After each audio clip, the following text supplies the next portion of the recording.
चलिए, हम लोग कहाँ चल रहे थे? क्लास 10th हिस्ट्री में हम लोग पढ़ रहे थे लेसन नंबर 6 वाला, है ना? शहरीकरण और शहरी जीवन। इसके पहले इसका एक क्लास चल चुका है। एक क्लास जो चलेगा वो सेकंड क्लास रहेगा। तो इसके पहले हम लोग क्या क्या पढ़ लिए थे? इसके पहले हम लोग पढ़ लिए थे कि गांव और शहर में अंतर भी हम लोग पढ़े थे। अब आता भी है, गांव और शहर में अंतर है। तो हम अंतर में बार बार कहते हैं कि किसी एक को पूरा जानिए और एक को नहीं जानते हैं तो उसमें खाली नहीं कर दीजिए, आपका पूरा सही हो जाएगा आंसर में, है ना? और फिर इंग्लैंड में क्या हुआ था पता है? शहरीकरण का विकास। तो इंग्लैंड में शहरीकरण का विकास जब हुआ तो किससे तो पता है? औद्योगिक क्रांति से ही हुआ था। वहाँ पे विकास, है ना? ये सब लोग पढ़ लिए थे। हम लोग अभी कहाँ से पढ़ेंगे? मुंबई। मुंबई, उसको बोलते हैं बम्बई भी, महाराष्ट्र। आइए, कहता है मुंबई भारत का एक महत्वपूर्ण शहर है। भारत का सबसे बड़ा मार्केट मुंबई को माना जाता है। भारत का सबसे बड़ा बाजार मुंबई को माना जाता है। कहता है 17वीं शताब्दी में मुंबई 7 टापुओं का समूह था। 7 टापुओं। 17वीं शताब्दी में मुंबई में 7 टापुओं का समूह था। 7 टापुओं मतलब समझ में आता है?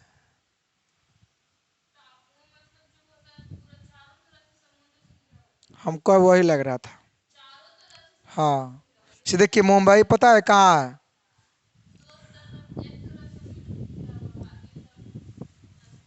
जैसे कि देखिए मुंबई यहाँ पे है। ये तो गुजरात है और यहाँ तो राजस्थान है। ये राजस्थान है इन्हें, और मुंबई यहाँ पर ही है।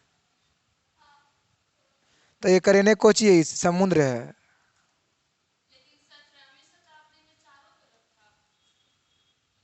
लेकिन यहाँ बात कर रहा है कब के? 17वीं शताब्दी में 7 टापुओं का समूह था, लेकिन 7 गो की बात कर रहा है। 7 शहर का निर्माण मतलब हुआ है। हमको लग रहा है ना शायद छोटा मोटा में होगा, वो बड़ा में नहीं होगा। 7 गो कह रहा है ने, तो जो बोल रहे हैं समुद्र वाला छोटे छोटे टुकड़ों में होगा, वो बड़ा में नहीं होगा।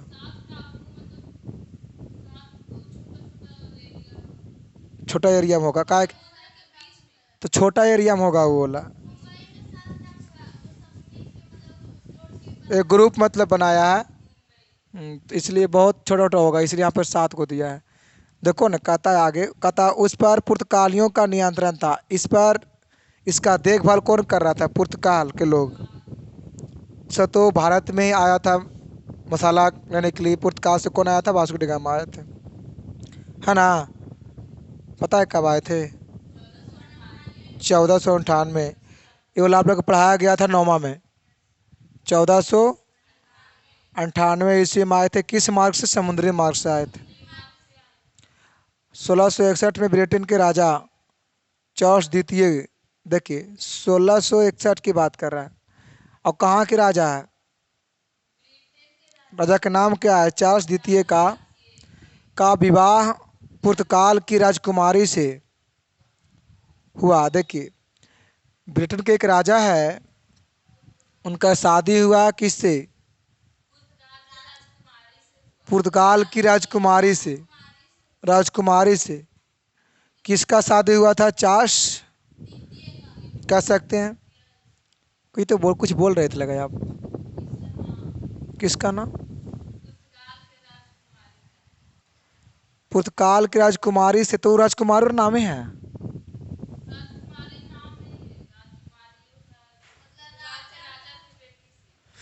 हाँ, राजकुमार राजा की बेटी से। ये भी तो राजा का बेटा ही है। ये भी तो राजा है। हाँ, है ना राजा। पुर्तगालियों ने दहेज में मुंबई चार्ल्स द्वितीय को दे दिया। पुर्तगालियों ने दहेज में, पुर्तगालियों ने, मतलब समझ में आ रहा है ना, तो पुर्तगालियों ने दहेज में मुंबई चार्ल्स द्वितीय को दे दिया, कुछ ही दे दिया।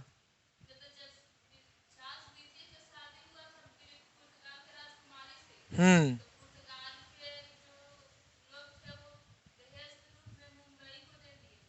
दहेज के रूप में किसको दिया? मुंबई को दिया। हाँ, लेकिन कौन दिया? पुर्तगाल ने, है ना। देखिए आगे इसका कहता है, इन है चार्ल्स द्वितीय ने इसे ईस्ट इंडिया कंपनी को दे दिया। देखिए अब पुर्तगाल ने मुंबई को दिया चार्ल्स द्वितीय को, और वो दे दिया किसी और को। देखिए वो किसको दे दिया फिर? ईस्ट इंडिया कंपनी को दे दिया।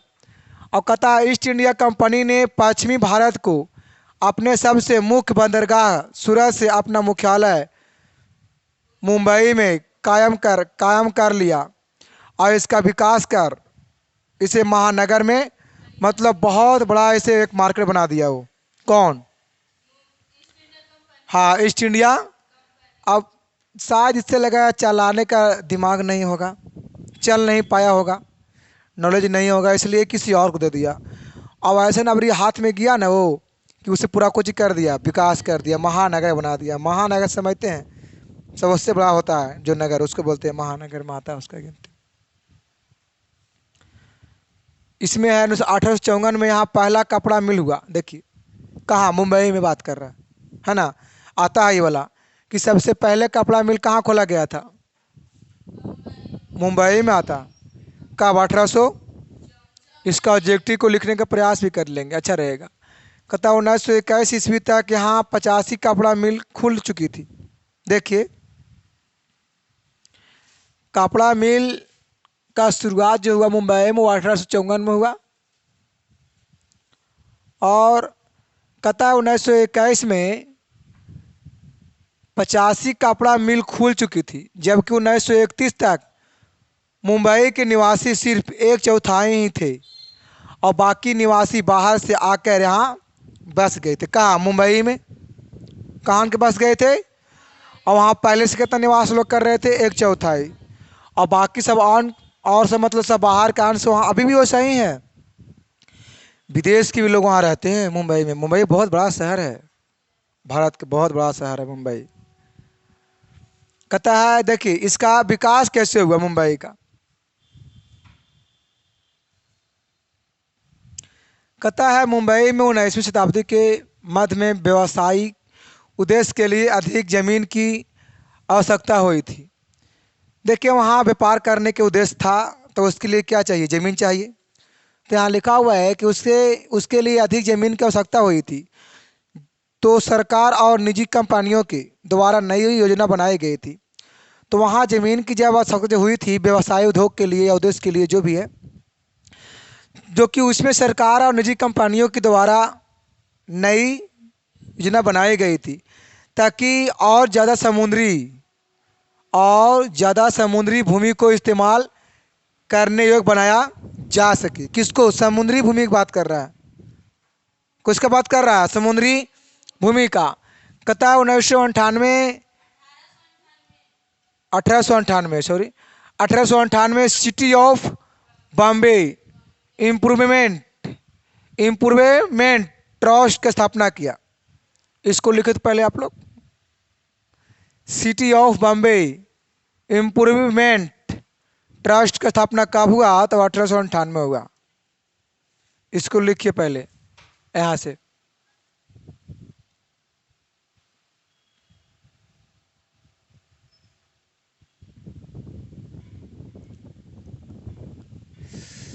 ए लड़की, जा बुक लेकर का वो वाला जो कल पढ़ रही थी। हाँ जाओ,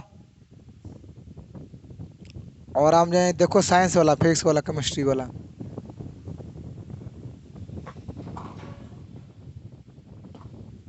हुआ? देखिए इसका काम क्या था? जिसका काम शहर को साफ सुथरा रखना था। इसका काम था क्या? शहर को साफ सुथरा कहीं कासा जमा होना चाहिए। अबरी में कहता है मुंबई की भूमि विकास की योजना। शहर के विकास के लिए मुंबई में अनेक भूमि विकास योजनाएं तैयार किया गया है, जबकि मुंबई मूलतः 7 टापुओं को जोड़कर बनाया गया शहर था और 1784 में मुंबई के गवर्नर विलियम कुछ लिख लो हॉर्नबी ने विशाल तटीय दीवार का निर्माण समुद्री के किनारे किनारे बनवाया ताकि शहर के निचले इलाके को समुद्र के पानी की चपेट में आने से रोका जा सके। देखिए क्या यहाँ पे कहता है,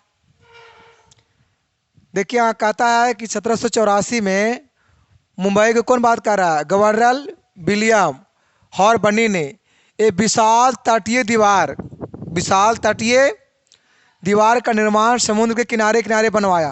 कहाँ बनवाया, से बॉर्डरिंग नहीं होता है, बॉर्डरिंग समझ में आ रहा है, इस तरीके से बॉर्डरिंग मरवाया ताकि शहर के निचले इलाके को समुद्र के पानी के चपेट में आने से कुछ हो जाए बचे। पानी अब माने कि समुद्र है, ठीक है, अब उसको क्या करेगा, इस तरीके से उसको घेर देगा तो फिर चपेट में फिर आएगा, फिर पानी की चपेट में वो नहीं ना आएगा, क्योंकि दीवार रोक देगा, फिर पानी को क्या करेगा, वो रोकेगा पानी को क्या करेगा, वो रोक देगा, पानी की पार्टी आएगा ही नहीं। यहाँ बात कर रहा है कि निचले इलाकों को समुद्र के पानी के चपेट में आने से वो बचेगा, रोक उसे पाएगा। जैसे जैसे आबादी बढ़ी जमीन की आवश्यकता बढ़ती गई, सही बात है, जैसे जैसे वहाँ जनसंख्या बढ़ा वैसे वैसे क्या हुआ, जमीन का कीमत भी कुछ हुआ, बढ़ गया। अधिक से अधिक समुद्री तटीय इलाकों को विकसित किया गया, जबकि अधिक से अधिक समुद्र के तटीय इलाकों को किया गया, विकास किया गया। इस दिशा में मुंबई पोर्ट ट्रस्ट ने उल्लेखनीय कार्य किया और ट्रस्ट ने 1914 से लेकर 1918 के बीच एक सूखी गोद का भी निर्माण किया। सूखी गोदी मतलब भूमि होगा जहाँ पे उसका एक सूखा भूमि होगा और वहाँ पर निर्माण उसको किया होगा, लेकिन समुद्र के ही अगल बगल की बात करें उसी गोदी में ही होगा, मतलब उसी के आसपास में होगा भूमि, उसको निर्माण किया गया। और खुदाई से निकली मिट्टी से 22 एकड़ बलार्ड लिखा हुआ है, बलार्ड एस्टेट बनाया। बलार्ड एस्टेट मतलब समझ में आ रहा है, 22 एकड़ में। और पता है कुछ किया होगा, एक तेल का एक कारखाना वहाँ बनाया गया होगा सर, यही तो वहाँ किया गया होगा। और इसके बाद 20वीं शताब्दी में मुंबई का मशहूर मरीन ड्राइव बनाया, मरीन ड्राइव, इसमें कुछ किया गया होगा, मरीन ड्राइव वाला में ये सब है ना, कहीं न कहीं सब एक उद्योग मतलब खोला गया, व्यापार है ये सब। 20वीं शताब्दी में मुंबई का मशहूर मरीन ड्राइव बना, तो क्या बनाया गया होगा मरीन ड्राइव वाला में, हमको तो इसमें वैसा ही लग रहा है, क्योंकि चाहे योजना है का, एक योजना ही होगा, क्योंकि योजना वाला विकास क्या रहा है, इसमें कोई योजना ही बनाया होगा, ये वाला योजना ही होगा। हाँ 100% मुंबई की भूमि का विकास योजना हम पढ़ रहे हैं, इसमें वही वाला होगा। यहाँ पे ऐसे होगा कि 20वीं शताब्दी में मुंबई का मशहूर मरीन ड्राइव का एक योजना का विकास किया गया था। अब उस योजना के अंतर्गत में क्या आता है वो इसमें बोलने नहीं दिया है। जैसा कि देखिए अभी हम लोग यहाँ पे एक बात को पढ़े थे लेकर के, देखिए इसमें city of Bombay improvement trust की स्थापना, ये भी एक क्या है, योजना ही बनाया गया है, लेकिन इसमें क्या किया गया है, इसका काम क्या है, शहर को साफ सुथरा रखना, लेकिन इसमें वो सब काम देखिए नहीं दिया है। क्या आपको लगता है, तो वहां पे कुछ का स्थापना किया गया है, कुछ बनाया गया होगा, बीज की जैसा मतलब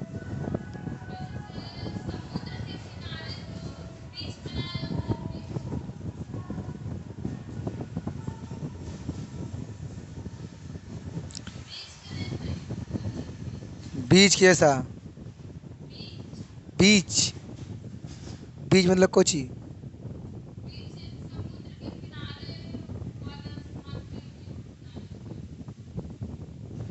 उसका एक और नाम क्या है? उसका अर्थ कोची होता है?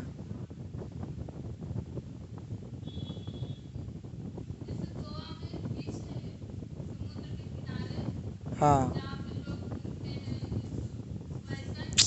अच्छा अच्छा, हाँ देखिए बीच, वो घूमने वाला जगह होता है वो। हाँ, बीच, बीच। हाँ हाँ, देखिए वहाँ पे है न, वहाँ पे लोग दूर दूर से घूमने के लिए आते हैं, देश विदेश से लोग वहाँ पे आते हैं। तो आप वैसा ही लगा बोल रहे हैं ना? ओ, हाँ। और हाँ, ये लेकिन बात सही, समुद्र के निकट किया इसको स्थापना किया गया है। यहाँ पे कुछ समुद्र के माध्यम से, मतलब समुद्र के मार्ग से, तो कुछ स्थल के मार्ग से यहाँ पे लोग घूमने के लिए आते हैं। ये हर राज्य के कहीं न कहीं बनाया जाता है ये वाला बीच को। से समुद्र के किनारे प्लस में थोड़ा सा बड़ा मार्केट हो, बड़ा राज हो, शहर की ओर पूरा विकास होना चाहिए। वहाँ पे लोग घूमने के लिए आते हैं बहुत दूर दूर से, इस तरीक़ा से। हाँ मानिए वही वाला है।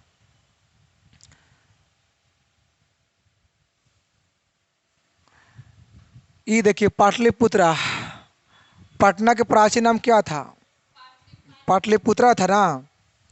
पाटलिपुत्र यानी पटना शहरीकरण की प्रक्रिया का एक महत्वपूर्ण उदाहरण है।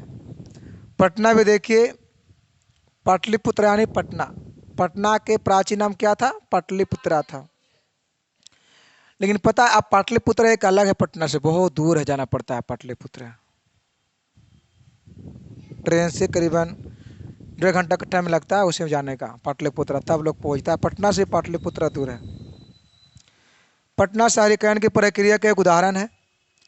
पटना की प्राचीन नाम पाटलिपुत्रा आया ना। देखिए क्या क्या नाम था पटना के। प्राचीन नाम में 3 नाम से जाना जाता था पटना को। कितने नाम से? 3 नाम से। पहला है पाटलिपुत्र, कुसुमपुर, फिर क्या है? पुष्पपुर। तो याद रखेंगे पटना को प्राचीन समय में 3 नाम से जाना जाता था। क्या? पाटलिपुत्रा, कुसुमपुर और पुष्पपुर।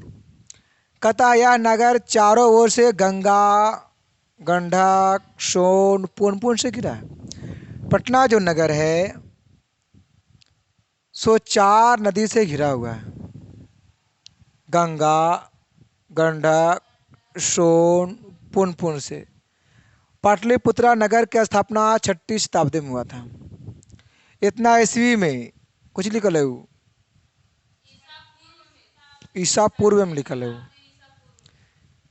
6ठी शताब्दी ईसा पूर्व में। मगध के शासक अजात शत्रु के द्वारा एक सैनिक शिविर के रूप में की गई थी। और 457 ईसा पूर्व में अजात शत्रु के पुत्र में मगध की राजधानी राजगीर से बदलकर पाटलिपुत्र में स्थापित किया गया था। कौची के? देखिए 457 ईसा पूर्व की बात कर रहा है। इतना ईसा पूर्व में अजात शत्रु के पुत्र में, पुत्र यहाँ में होगा, पुत्र ने होगा,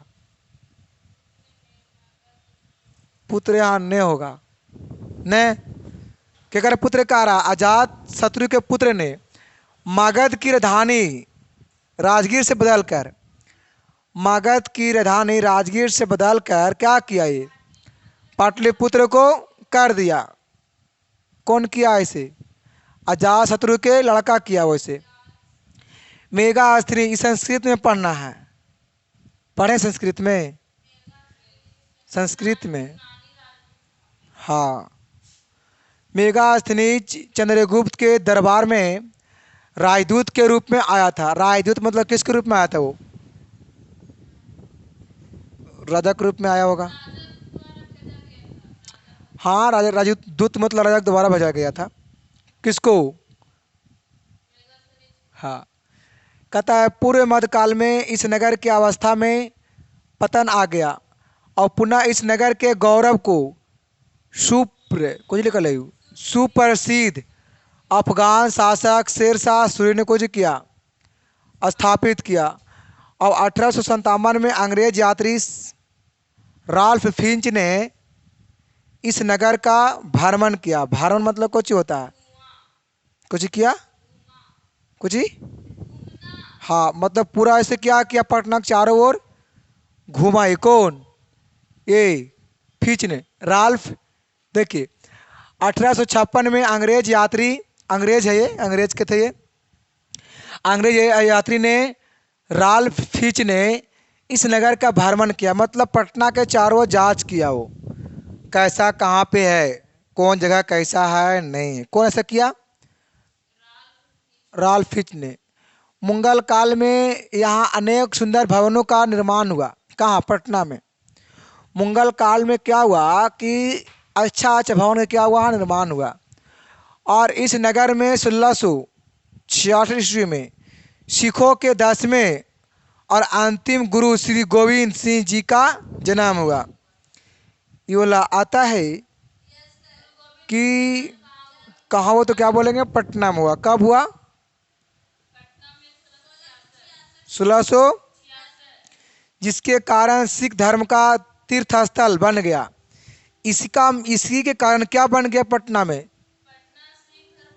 सिख धर्म का तीर्थ स्थल बनाया गया। और वर्तमान में यह स्थल पटना साहिब के नाम से, वर्तमान में अगर बात किया जाए तो धर्म का तीर्थ स्थल को जो बनाया गया था, अभी उसको पटना साहिब के नाम से जाना जाता है। किसको? धर्म का तीर्थ स्थल को बात कर रहा। और है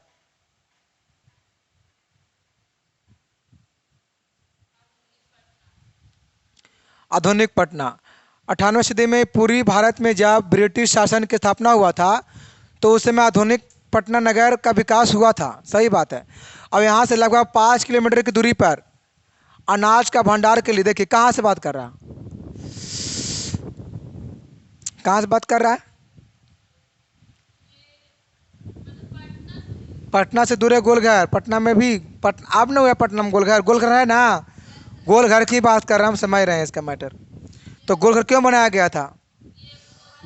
तो इसमें अनाज पहले रखा जाता था। कौन काल में? आधुनिक काल की बात कर रहा है। कौन काल की? तो पटना से लगभग गोलघर कितना दूर है? 5 किलोमीटर की दूर पर है।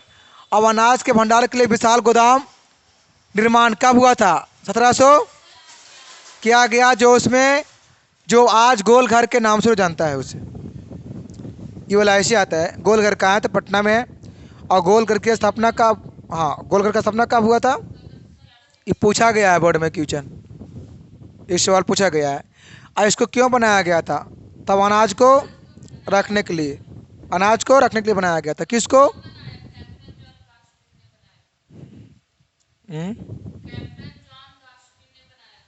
इसमें ना है, कौन बनाया था?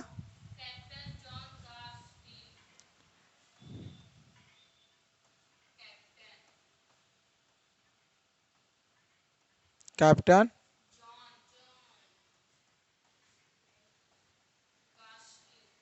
कास्टी गा हाजे।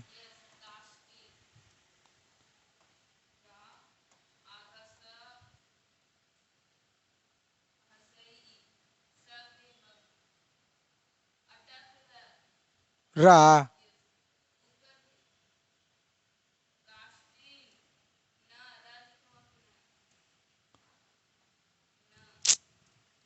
गर्म होता है ना, से चलता है नहीं है कभी कभी। कहाँ पर है? कैप्टन जॉन गास्टी ने क्या किया पता है? गोलघर का, गोलघर का क्या किया, निर्माण करवाया। कौन? कैप्टन जॉन गास्टिन ने। कब करवाया? 1700, याद रखेंगे इसको, ई वाला को। 1774 में रेगुलेटिंग एक्ट के अंतर्गत बिहार के प्रशासन के लिए कई व्यवस्थाएं लागू की गई। और 1911 में दिल्ली दरबार ने बिहार को बंगाल से अलग कर पृथक राज्य के रूप दे दिया। देखिए आपको पता है दिल्ली दरबार ने बिहार को बंगाल से क्या किया, अलग किया। पता है बिहार से बंगाल अलग कब हुआ?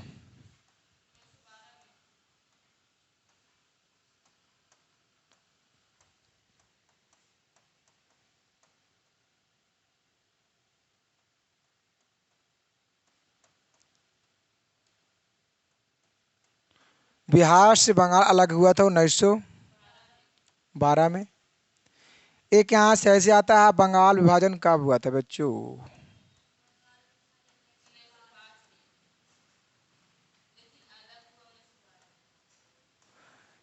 ये दूसरा पॉइंट है।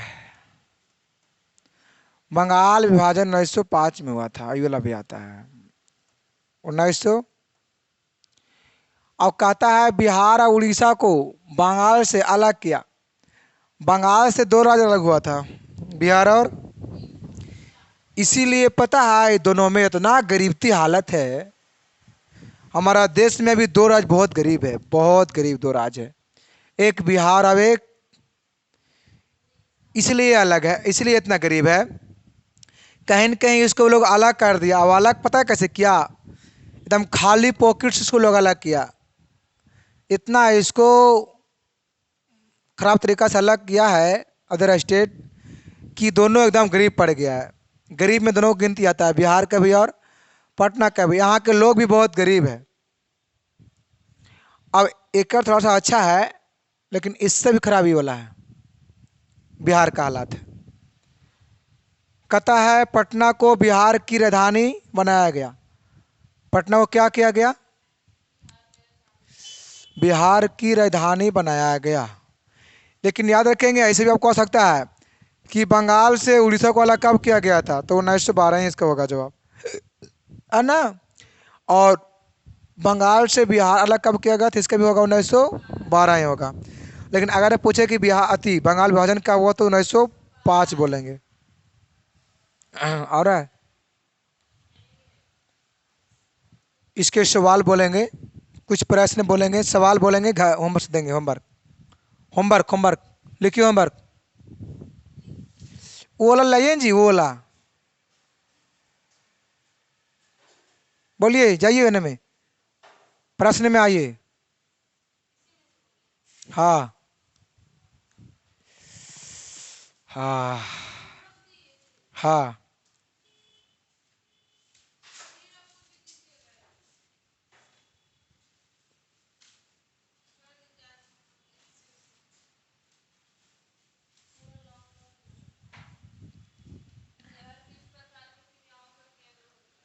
सबसे पहला हम देंगे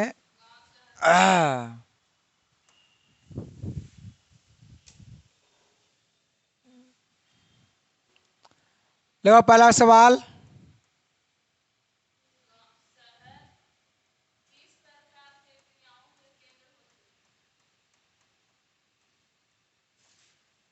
शहर और गांव में अंतर।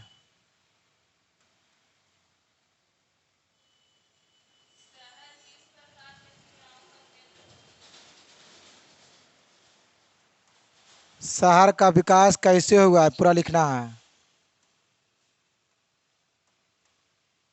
कैसे हुआ। नेक्स्ट,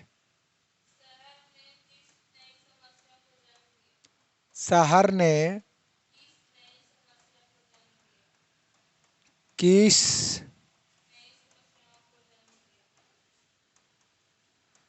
किस नई समस्याओं का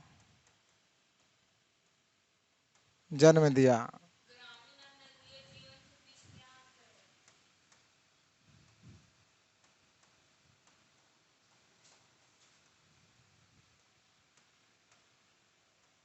ग्रामीण और नगरीय जीवन के बीच क्या अंतर है?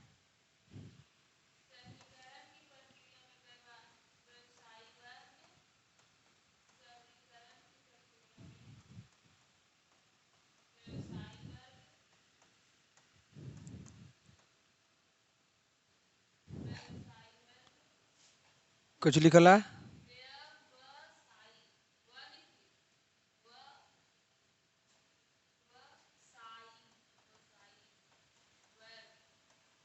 व्यवसायिक, हाँ, व्यवसायी वर्ग,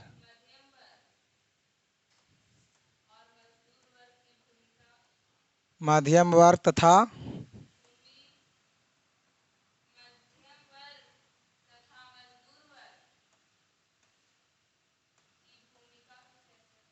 मजदूर वर्ग का भूमिका।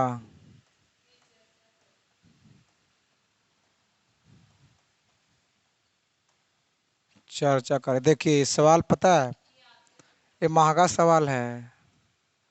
आई सबसे सस्ता है, आई न सस्ता है न महंगा है, मीडियम में है। आई सब तो खैर अच्छा है, इसे बना लेंगे बढ़िया से।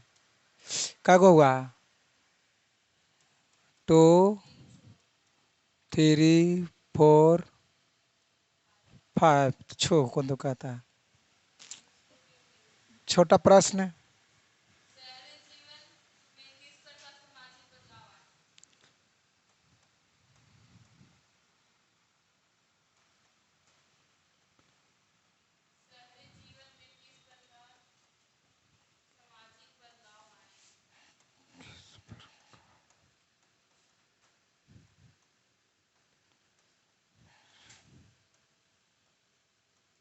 बदलाव इतना ही रहेगा। होमवर्क में इसे पूरा कर करके आना। डेटवा तो कोई कुछ पढ़ा रहे थे पता है? हिस्ट्री। बाकी आपको हम फिर मिलेंगे अब नेक्स्ट वीडियो में।